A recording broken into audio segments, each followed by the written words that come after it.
24절까지 읽었습니다. 맷돌 같은 돌을 들어 바다에 던지고 망하고 이런 일들이 나타났죠. 여기에서 나온 이 심판은 누구에게 임한 것일까요? 우리에게 임한 것일까요? 아니면 바벨론에 임한 것일까요? 바벨론에 임한 것입니다. 바벨론. 우리가 이 심판의 내용을 보면서 우리의 믿음의 경계를 삼고 우리의 믿음을 돌아보는 것은 필요하지만, 이 심판의 내용을 보면서 겁을 먹고 두려워하고 우리에게 이런 맷돌 같은 돌이 떨어지면 어떡하나 라고 겁을 먹으면 안 됩니다.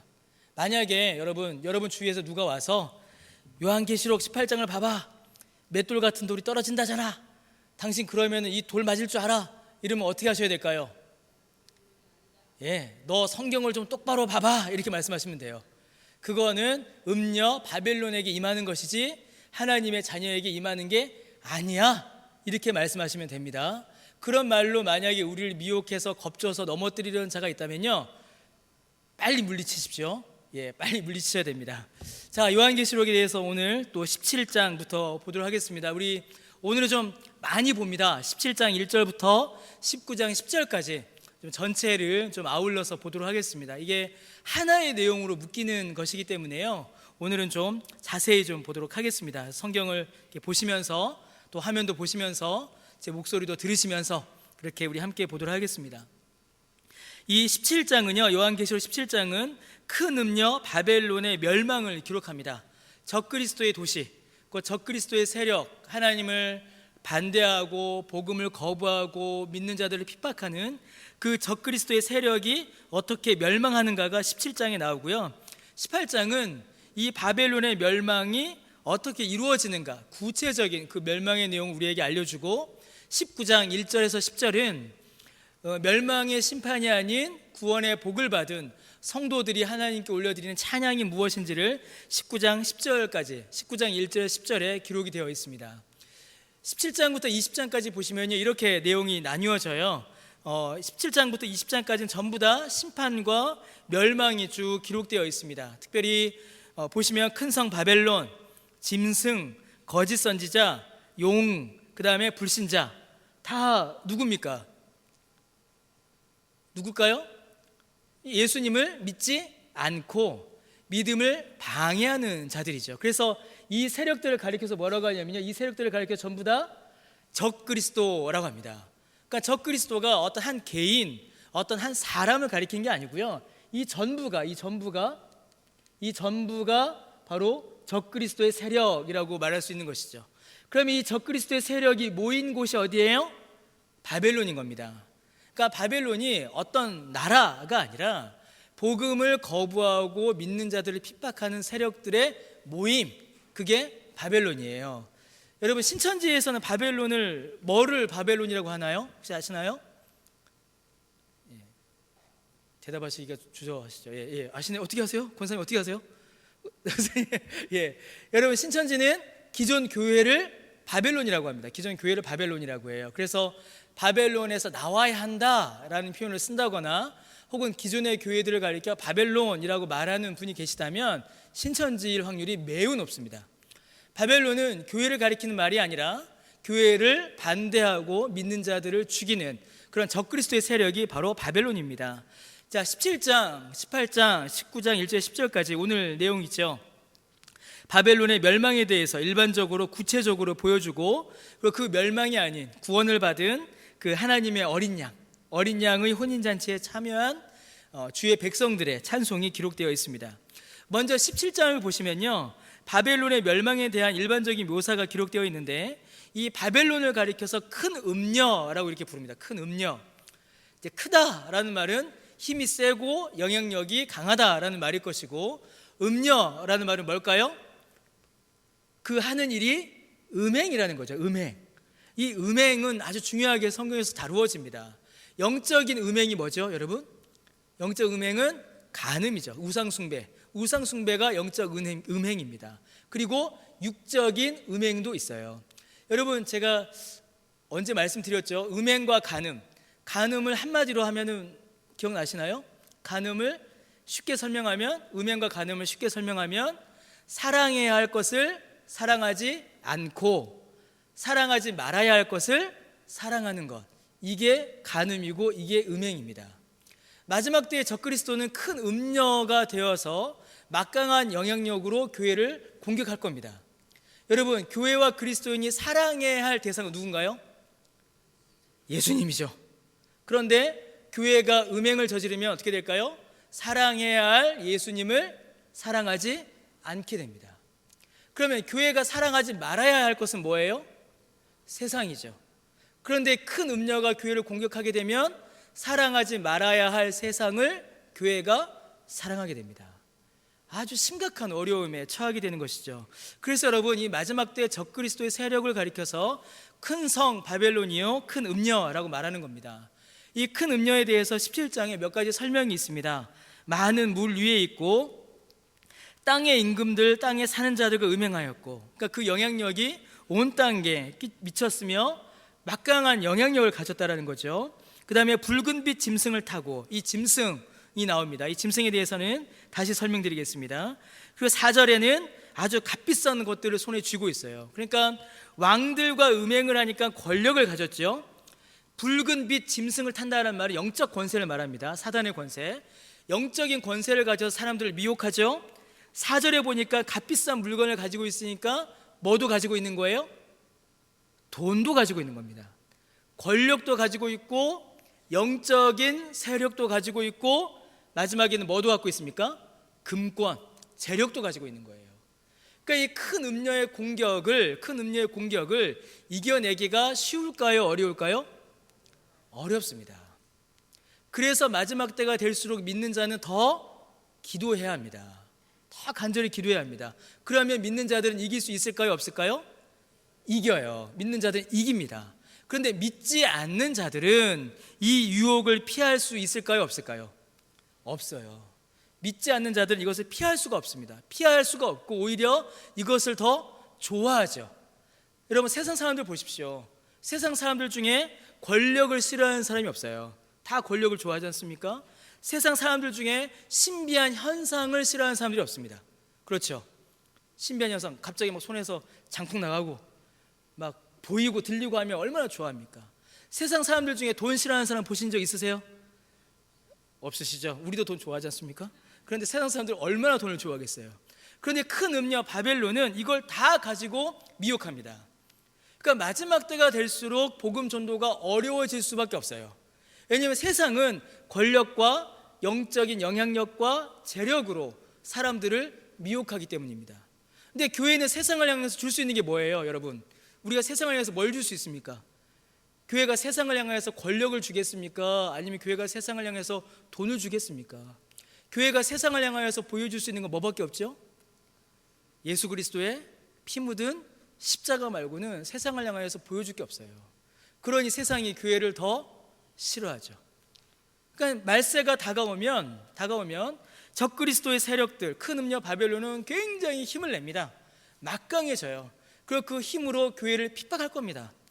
예수를 믿는다라는 게, 신앙생활 한다라는 게, 교회를 이루어간다는 게 정말로 예수님 다시 오실 날이 가까이 오면 가까이 올수록 힘들어지고 눈물 나고 고통스럽고 괴로워질 겁니다. 그러나 믿는 자는 하나님의 교회는 패배하지 않고 끝내 이깁니다. 믿으십니까? 믿으세요? 제가 2번 물어보는 이유는 아멘 소리가 작기 때문이죠. 이거 믿지 못하면 우리가 마지막 때에 교회를 이룰 수 없고 신앙생활을 할 수가 없습니다. 권력으로, 재력으로, 영적인 신비한 능력으로 우리를 유혹하는데 우리가 그걸 어떻게 이겨낼 수 있겠습니까? 그런데 예수님 안에 있으면 우리가 이긴다라는 거죠. 자, 큰 음녀는 이렇게 나타납니다. 벌써 제가 설명을 쭉 드렸는데요, 세계적인 영향력을 가지고 있고 음행을 가지고 있고 큰 성 바벨론으로 상징이 되지만 이 큰 성 바벨론은 거룩한 성 예루살렘과 반대됩니다. 주님의 교회가 또한 세워진다라는 것이죠. 그리고 이 큰 음녀는 짐승을 타고 다니는데 이 짐승을 가리켜서 7머리 10뿔을 가진 존재다라고 이렇게 설명을 합니다. 이미 이제 13장에 등장했던 짐승인데요, 이 큰 짐승이 가지는 의미가 매우 중요합니다. 이 큰 짐승은 단순히 사탄이라고만 하기에는 좀 더 많은 의미를 가지고 있어요. 여러분 9절에 보시면요, 7머리는 7산이다 라고 되어 있어요. 이 큰 음녀가 타고 다니는 짐승이 7머리가 있는데 7 산이랍니다. 여러분 혹시 로마 가보셨습니까? 로마 가보신 분 혹시 있어요? 예. 부끄러운 일 아닙니다. 담대하게 표시. 예, 부러운 거죠. 저는 여권도 없는데요. 얼마나 저는 부럽습니까? 예, 다녀오신 거 아주 부러운 일입니다. 로마에 가면 산이 7개가 있대요. 진짜 다녀오신 분 보셨나요? 예, 있어요? 예, 7개의 산, 7개의 언덕이 있다라고 합니다. 퀴리날레, 비미날레, 에스큘리노, 카피톨리노, 팔라티오, 체리로, 아벤티노 이렇게 7개가 있대요. 그래서 이 요한이 큰 짐승을 설명할 때에 7머리는 7산이다 라고 했을 때는 로마를 염두에 두고 한 말입니다. 왜 그럴까요, 여러분? 왜냐하면 그 당시에는 로마가 곧 세상이었기 때문입니다. 로마가 곧 세상이고 로마가 가장 강력한 힘을 가졌기 때문이에요. 7머리는 7왕이다. 자, 이 7왕이 누군가? 그래서 많은 학자들이 로마의 7왕의 수를 세어보기 시작했습니다. 그러면 첫 번째부터 등장한 왕인가? 아니면 로마 제국이 성립한 이후부터의 왕인가? 아니면 10년 이상 나라를 다스린 왕인가? 2년간 나라를 다스린 왕은 빼야 하나? 그래서 여러분 이 7왕을 로마의 7왕으로 세워나가기 시작하면은 맞지가 않아요. 학자들마다 다 다릅니다. 그러면 로마의 왕이 아니면 세계의 7제국인가? 이집트, 아시리아, 아수르죠. 이집트, 아수르, 바벨론, 페르시아, 그리스, 현재, 미래. 이러면은 인류의 역사를 지배했던 나라들이거든요. 그러면 이 나라들인가? 어느 걸 갖다 맞춰도 맞는 것 같고요, 어느 걸 갖다 끼워놔도 아닌 것 같습니다. 이게 참 신기해요. 이게 요한계시록 해석이 그래서 어려워요. 이걸 갖다 끼워놓으면은 이게 맞는 것 같은데 이걸 갖다 끼워놔도 맞는 것 같아요. 그래서 이 7머리 7왕은 로마의 왕인지 세계의 제국인지 뭔지 우리가 확정할 수가 없어요. 그러나 한 가지 분명한 거는 요한이 이 큰 음녀와 큰 짐승을 이야기할 때에 로마를 염두에 두고 기록했다라는 겁니다. 왜요? 아까 말씀드렸던 것처럼 7산도 7왕도 그것이 로마이고 로마의 황제이고 세상의 제국일 수 있지만 그 당시에는 로마 자체가 세상이었다라는 겁니다.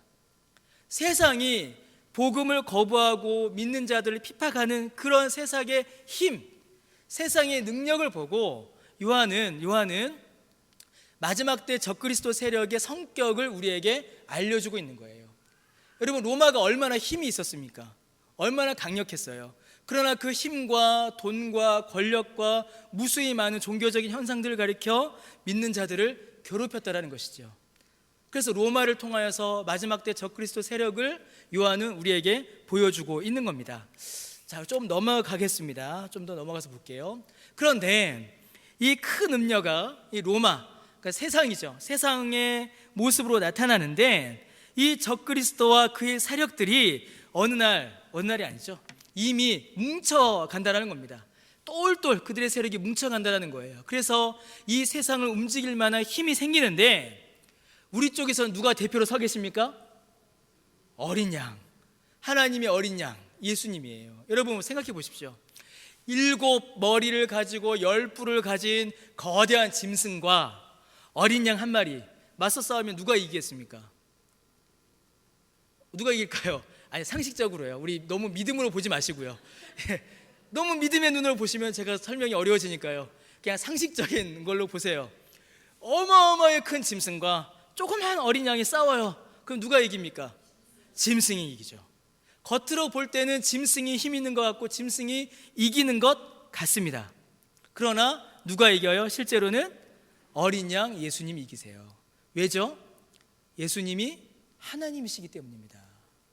예수님께서 하나님의 권세로 모든 세상의 힘들을, 적그리스도의 세력을 물리치시기 때문이죠. 그래서 여러분 이 17장 14절이 얼마나 우리에게 소망이 되는지 모릅니다. 자, 17장 14절 같이 한번 읽어보겠습니다. 자, 시작.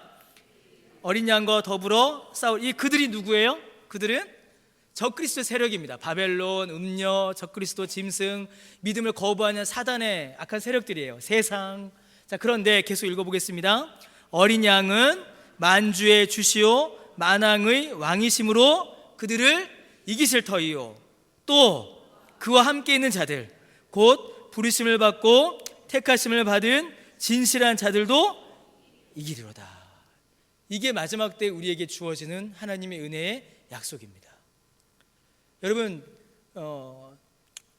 제가 이제 목 사역을 한 지가 길지 않습니다. 그렇게 오래 한 것처럼 쳐다보시면 제가 2002년부터 사역을 했거든요. 그래서 그렇게 오래되지 않죠. 그런데 사역을 하면서 할 때마다 제가 성경을 이렇게 쭉 읽어나가잖아요. 읽어나면 이 요한계시록을 보면 참 힘이 납니다. 특히 이제 17장 14절을 읽고 또 보면은 정말 어떨 때는 제가 이런 표현을 써서 죄송한데 어떨 때는 가슴이 터질 것 같아요. 이 10장 14절을 보면요. 왜냐하면 그와 함께 있는 자들, 부르심을 받고 택하심을 받은 진실한 자들, 그 안에 누가 있습니까? 내가 있거든요. 예수님과 함께하고 예수님의 부르심을 받고 택하심을 받은 나도 이긴다. 여러분, 이게 얼마나 은혜가 됩니까? 사단의 세력이 같은 말씀 반복되어 드리지만 정치 권력을 잡아요. 세상 권력. 그래서 제가 예전에 여러분 한번 보여드렸죠. 기독교를 대적하는 7가지 세력 한번 보여드린 적이 있습니다. 주일 오후에 택함을 받으신 자는 그때 보셨을 거고요. 예, 그날 택함을 못 받으신 분들은 못 보셨는데 한번 제가 쭉 보여드린 적이 있어요. 그래서 신라 이렇게 해서 제가 5가지네요. 쭉 보여드린 적이 있습니다. 그 중에 하나가 커뮤니즘이에요. 공산주의. 그래서 세상이 시간이 갈수록 어떻게 돼요? 시간이 갈수록 공산주의와 사회주의가 세상의 권력을 더 잡아갑니다. 시간이 갈수록 그래요. 시간이 갈수록. 왜요? 성경이 그렇게 우리에게 우리의 미래를 보여주고 있습니다.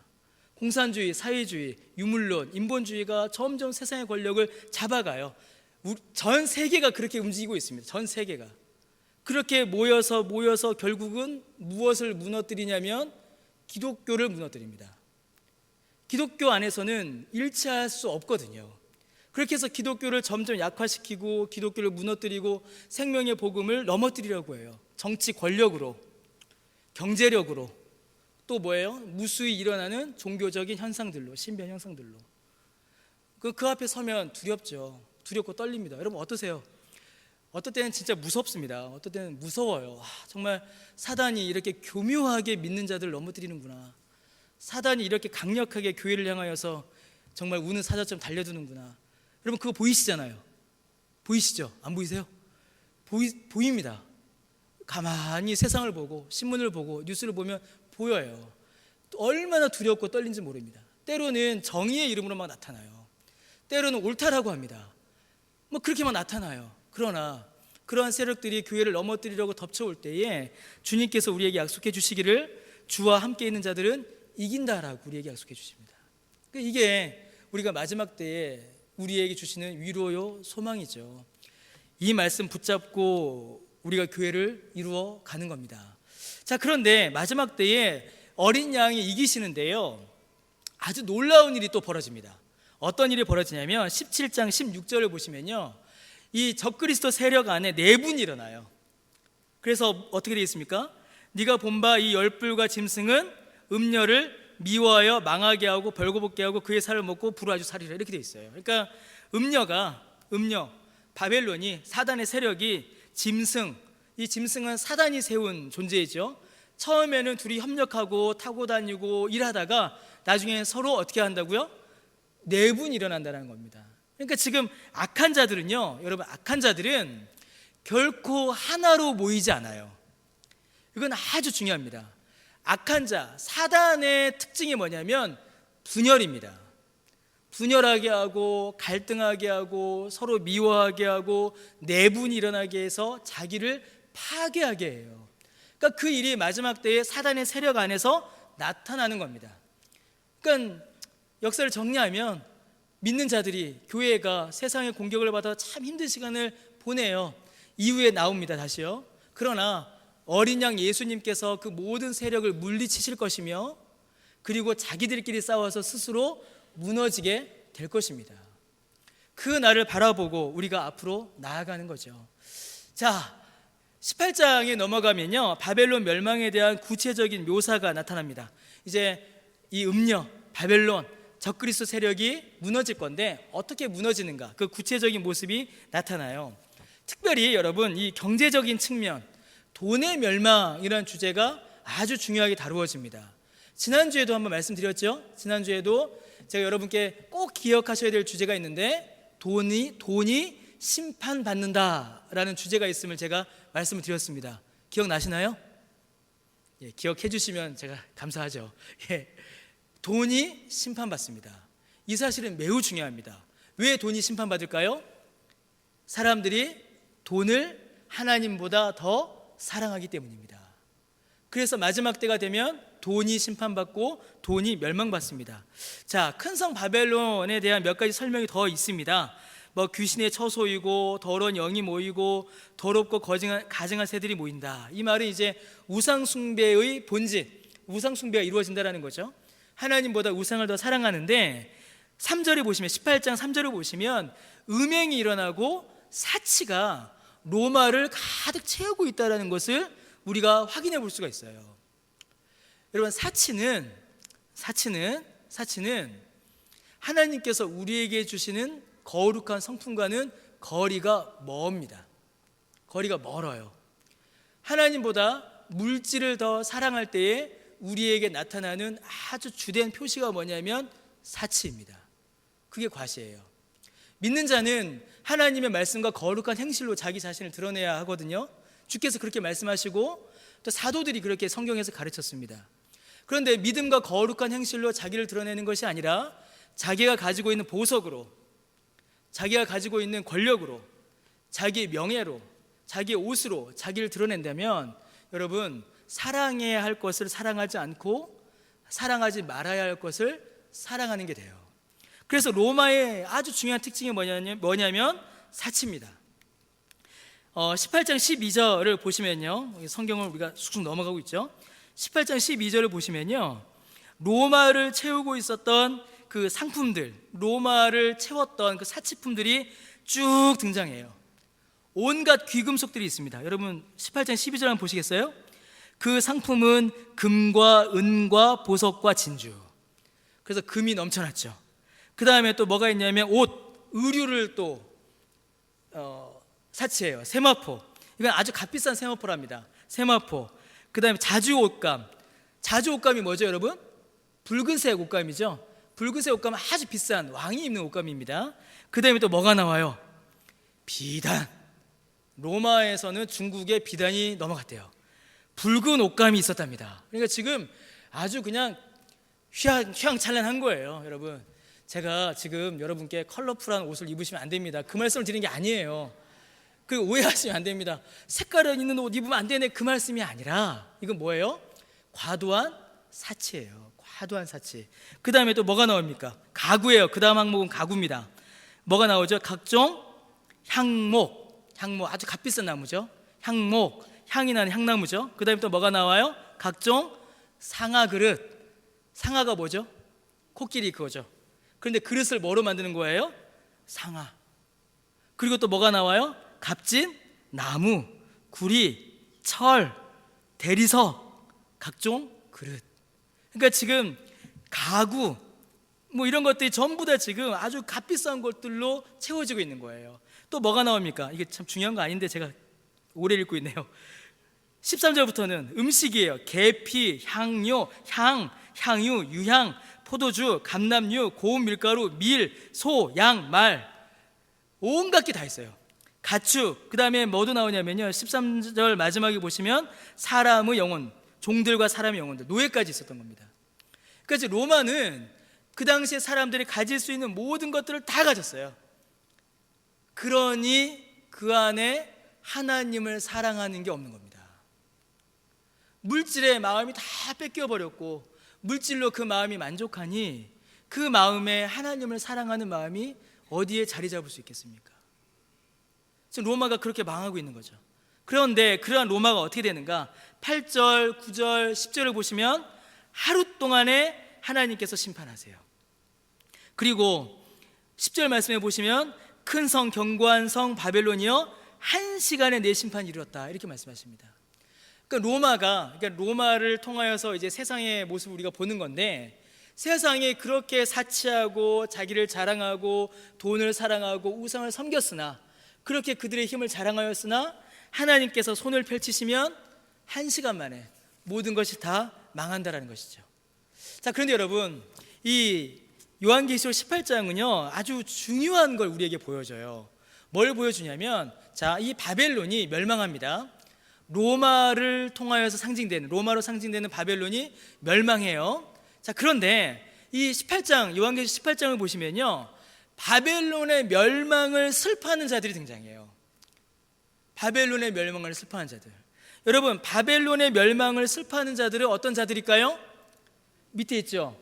바벨론을 의지하던 자들은 바벨론이 멸망하면 슬퍼요. 슬픈 겁니다. 왜 그래요? 땅의 왕들이 슬퍼합니다. 땅의 왕들이 왜 슬퍼합니까? 바벨론, 로마에 무엇이 있었죠? 권력이 있었거든요. 그 다음에 또 누가 슬퍼합니까? 상인들과 선원들이 슬퍼해요. 상인들과 선원들이 왜 슬퍼합니까? 로마에 뭐가 있었어요? 로마에 재물이 있었거든요. 그러니까 상인들이 재물이 있었으니까 로마가 망하면 슬픈 거고, 선원들은 왜 슬퍼요? 무역 막 물건 가져와서 팔아야 하는데 로마가 망해버리니 자기의 이익을 채울 수가 없는 겁니다. 그러니 슬퍼하는 거죠. 로마가 망해서 슬픈 사람들은 로마를 의지하던 자들입니다. 자, 그런데 요한계시록 18장에는요 바벨론의 멸망을 슬퍼하는 자들만 있는 게 아니라 바벨론의 멸망을 기뻐하는 자들도 있어요. 누가 바벨론의 멸망을 기뻐합니까? 20절에 하늘과 성도들과 사도들과 선지자들은 바벨론의 멸망을 기뻐해요.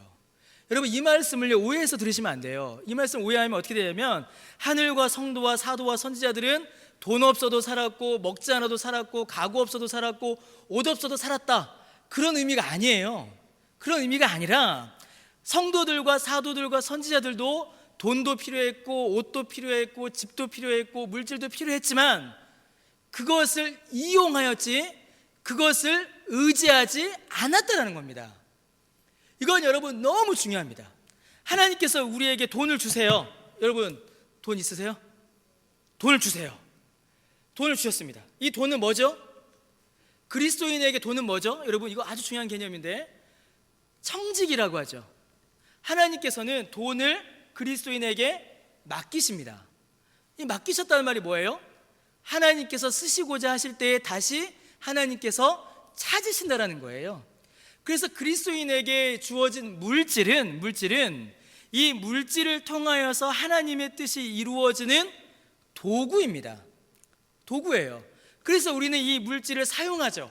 어떻게 사용합니까? 우리의 생계를 이어갈 수 있도록 사용하고, 우리의 사업을 일구는 데 사용하고, 자녀를 키우기 위해서 사용하고, 먹는 데 쓰고, 입는 데 쓰고, 또 뭐도 합니까? 주님의 교회에 복음 사역에도 쓰고, 불쌍한 사람도 돕고, 교육도 하고, 하나님께서 이 땅을 다스리시는 일에 쓰시기 위하여 도구로서의 물질을 우리에게 맡겨주신 거예요. 그런데 물질을 의지하게 되면 어떻게 될까요? 물질을 의지하게 되면 하나님이 바뀌어버립니다. 하나님이 바뀌어요. 우리가 의지할 분은 하나님이신데, 우리가 돈을 의지하기 시작하면 돈이 우리의 하나님이 됩니다.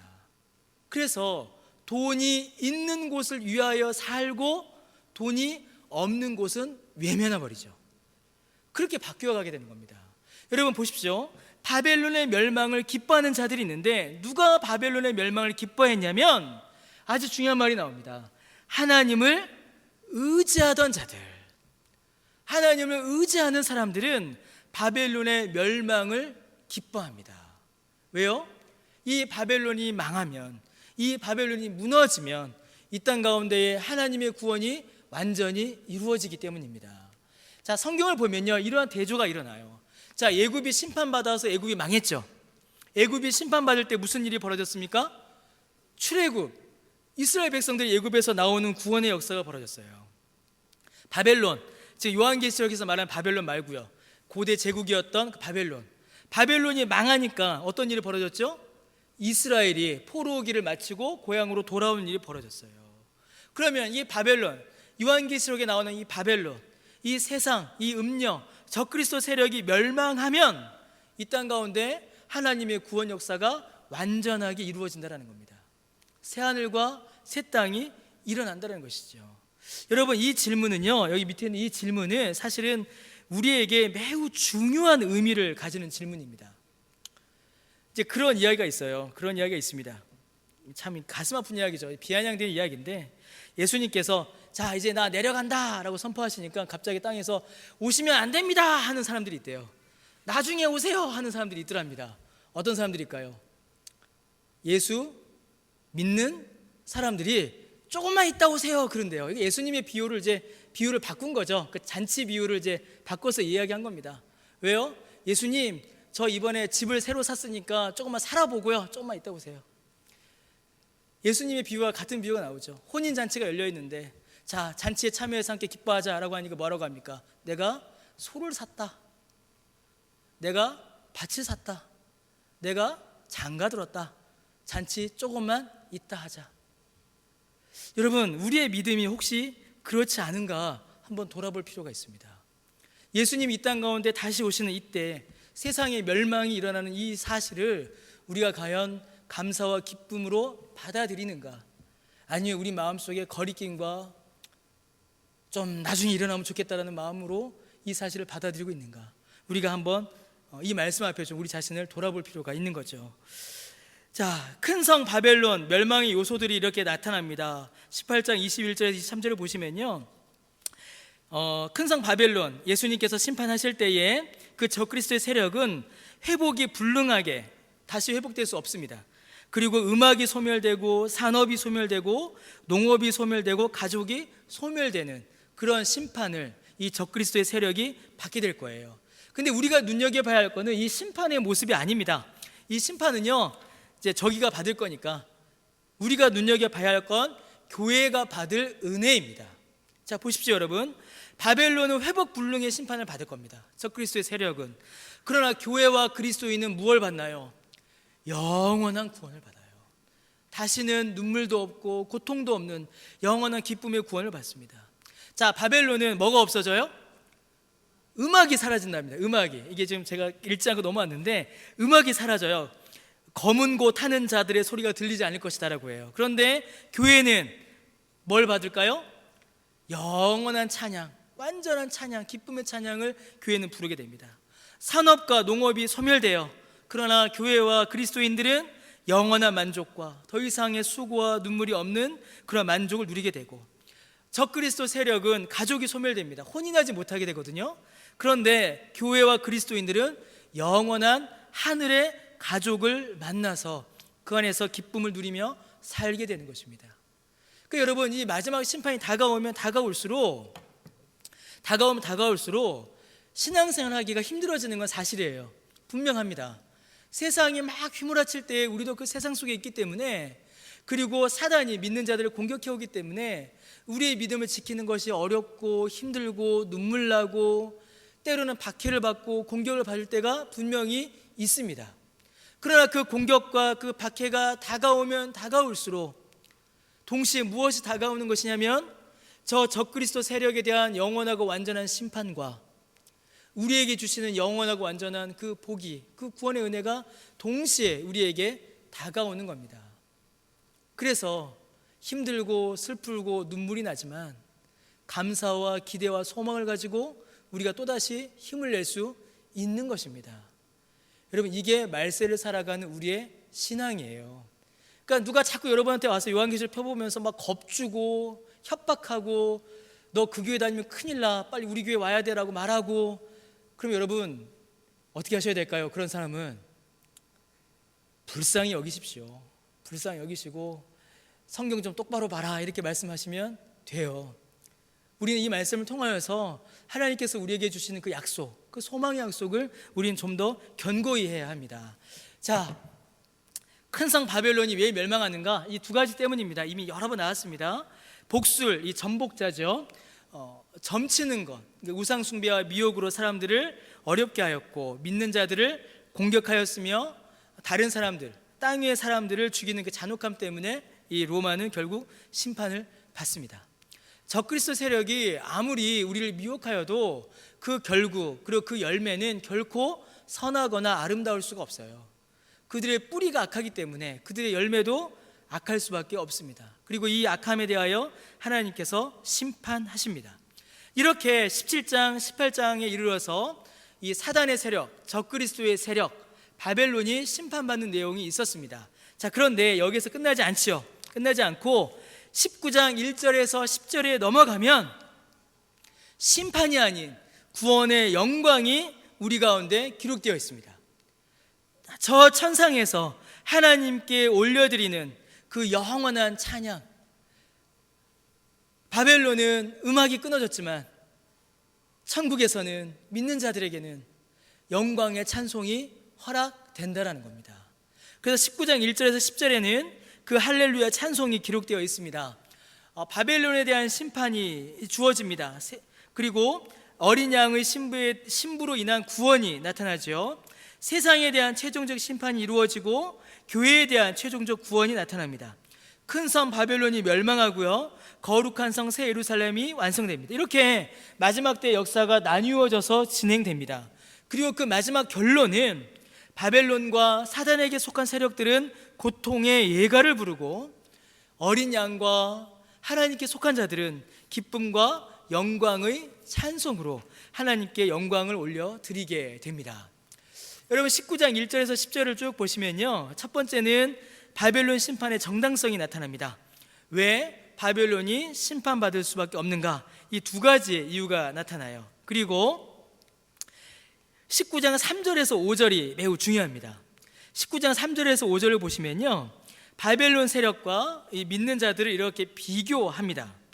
하나님과 예수님은 영원해요. 그런데 바벨론의 멸망도 영원합니다. 다시 회복이 불가능한 것이죠. 하나님과 예수님께 드리는 찬양은 영원해요. 그런데 용과 짐승과 거짓 선지자, 적그리스도 세력에 속한 자들이 받을 심판도 영원합니다. 하나님과 예수님, 성도의 통치도 영원해요. 자, 지금 이거는 이제 제가 본문을 정리한 건데요, 이게 무엇을 의미하냐면요, 이걸 의미합니다. 이거를 오늘을 살아가는 우리의 삶의 모습을 우리에게 보여주고 있는 거예요.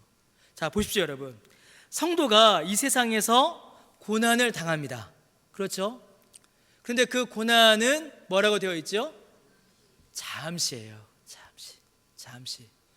고난이 아무리 길어도 우리가 이 땅에서의 삶을 마무리하면 그 고난은 어떻게 될까요? 끝납니다. 끝나요.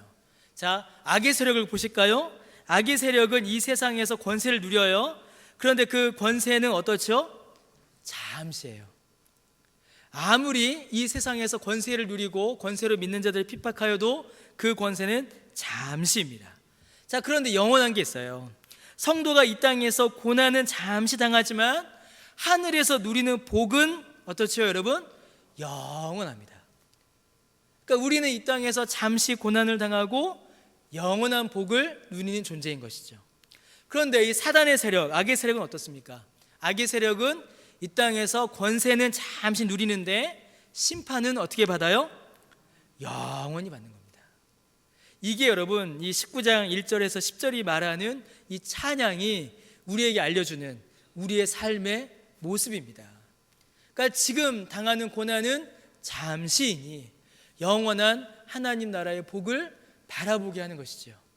그래서 여러분 우리는 그 영원한 하나님 나라를 바라보며 우리가 준비해야 할 게 있어요. 우리가 준비해야 할 게 있습니다. 무엇이냐면 19장 6절에서 10절에 나오는 신랑 되신 예수님과 신부된 그의 교회입니다.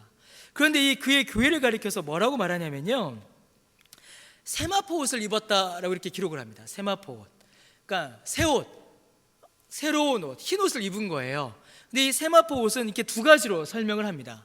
첫 번째는 성도가 믿음 가운데 살아가면서 맺은 거룩한 행실, 성화의 열매가 세마포 옷이고, 또 하나는 성도들을 옳게 해주시는 하나님의 은혜가 세마포 옷이다, 이렇게 설명을 합니다. 그러니까 하나님께서 우리에게 거룩한 옷을 입혀주시고 또 그 거룩한 옷을 입고 살아갈 수 있는 힘을 우리에게 주신다라는 것이죠. 예수님을 믿는 믿음의 열매들입니다. 그래서 우리가 이 땅에서 사는 동안에는 정리하면은 이 땅에서 사는 동안에는 고난은 잠시, 복은 영원한 것을 믿고 예수님을 믿어 예수님의 신부답게 우리를 거룩하게 하신 예수님, 하나님의 은혜를 감사하며 거룩한 삶으로 이 땅에서의 삶을 살아가야 하는 것입니다. 이게 마지막 때를 살아가는 우리의 삶의 모습인 거죠. 그럼 여러분, 이제 정리를 해보겠습니다. 제가 지금 17장부터 19장까지 한 번에 왔거든요. 오늘 좀 급했죠. 제가 딴소리도 안 했지 않습니까? 그죠? 제가 오늘 딴소리 안 했잖아요. 그래서 한 장을 할 때나 세 장을 할 때나 시간은 똑같습니다. 제가 딴소리만 안 하면 이렇게 세 장도 한 번에 끝낼 수 있는데 자, 정리해 보겠습니다. 정리합니다. 자, 사단의 세력, 적그리스도의 세력, 로마의 세력, 하나님을 떠난 죄악의 세력, 그 세상은 이 땅 가운데 잠시 권세를 누리는 것 같으나 뭘 받아요?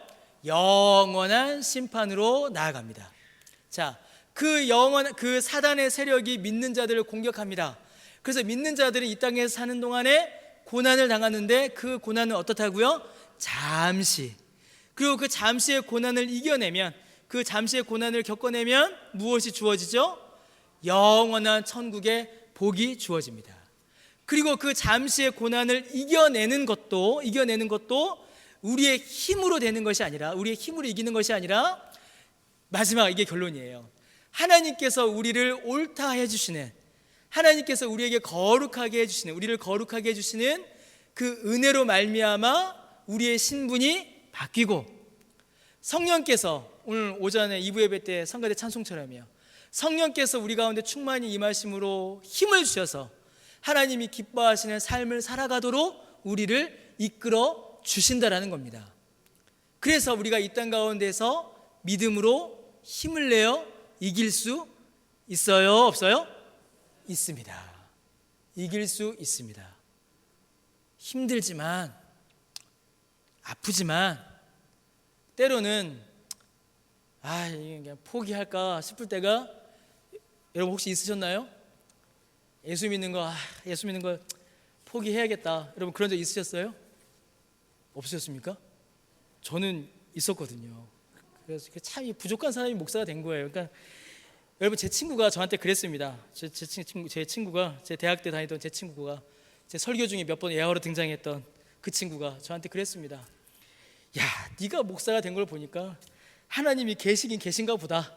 저한테 그랬어요. 너 같은 게 목사가 되냐? 그 친구가 저한테 그랬거든요. 네가 목사면 내가 불국사 주지다 그랬어요. 안 웃기시죠? 저는 되게 웃겼거든요 그때.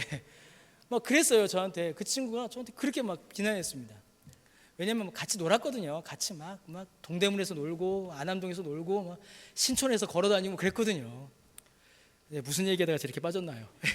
그런데 때로는 믿음을 포기하고 싶을 때가 있어요.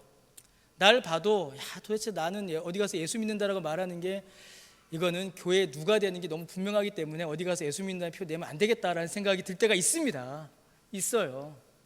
어찌나 유혹에 잘 넘어가는지 연약한 우리의 모습이 나타납니다. 우리만 보면, 거울 앞에 서 있는 나만 보면, 여러분, 우리가 골백 번도 더 포기했죠. 안 그러세요? 우리의 믿음 벌써 포기했죠. 그런데 내가 나를 지탱하는 것이 아니라 하나님의 그 강하신 팔이, 하나님의 그 강하신 손이 우리를 끌어안고 계신 겁니다. 아침에 한나 말씀드렸듯이요, 우리를 끌어안고 계시고, 이 표현이 그렇게밖에 안 돼요. 하나님께서 우리를 끌고 가시는 겁니다. 끌고 가세요. 하나님께서요, 정말 어떨 때는 하나님께서 제 멱살 잡고 이렇게 끌고 가시는 것 같으세요. 너희 그따위로 할 거야, 너 이리 와. 막 끌고 가세요. 이게 안 느끼셨어요? 저는 경험이 돼요. 이게 정말 느껴져요. 하나님께서 제 멱살 잡고 끌고 가시는 것 같아요. 그러지 않으면 이 믿음의 길을 우리가 갈 수가 없거든요. 그렇게 순종해서 가면 좋은데 또 우리는 뭐라고 합니까? 싫어요, 안 가요, 놔주세요 하잖아요. 근데 하나님께서는 또 그런 우리를 불쌍히 여기셔서 위로하시고 격려하시고 은혜 주셔서 또 은혜의 길로 가게 하십니다. 그렇게 영원한 복의 길로 우리를 끌고 가시는 거죠. 그래서 요한계시록은 하나님께서 우리를 끌고 가시는 그 은혜의 손길을 우리에게 보여줍니다. 그 은혜를, 그 믿음을, 그 은혜를 우리에게 다시 한번 확인시켜 주십니다. 여러분, 그 은혜를 늘 기억하시고 또 그 믿음 가운데 늘 거하시는 저 여러분 되시기를 주님의 이름으로 축복합니다. 우리 함께 찬송하겠습니다. 우리 찬송가